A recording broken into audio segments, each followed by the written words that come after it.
I'd like to make an important announcement today in our work to get every American vaccinated and protected from the Delta virus, the Delta variant of COVID-19. I just got a monthly briefing from my COVID team, and here's the latest data that confirms that we're still in a pandemic of the unvaccinated.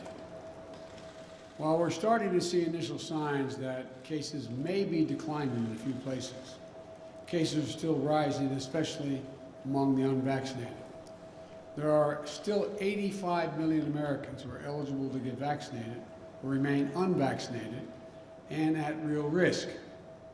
Across the country, virtually all of the COVID-19 hospitalizations and deaths continue to be among the unvaccinated. In Alabama, more than 90% of the current hospitalizations are among the unvaccinated. In Texas, 95% of those in hospitals are unvaccinated. Right now, it's worse in states where overall vaccination rates are low.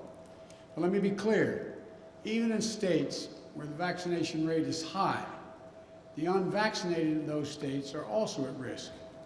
And we're seeing cases rise as a result. Quite frankly, it's a tragedy. There are people who are dying and who will die who didn't have to. So please, if you haven't gotten vaccinated, do it now. Do it now. It could save your life, and it could save the lives of those you love. You know, and the good news is that more people are getting vaccinated. Overall, weekly new vaccinations are up more than 80% from where they were a month ago. While it can take up to 6 weeks to get fully protected after your first shot, this increased level of vaccination is going to provide results in the weeks ahead. Just remember, we have two key ways of protecting ourselves against COVID-19. One, safe, free, and effective vaccines.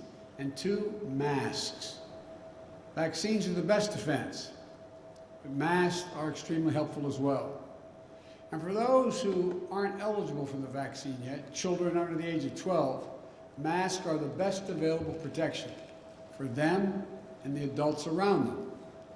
That's why we need to make sure children are wearing masks in school. Before I talk about the news related to vaccines, let me say a few words about masks and our children. Unfortunately, as we've seen throughout this pandemic, some politicians are trying to turn public safety measures, that is, children wearing masks in school, into political disputes for their own political gain.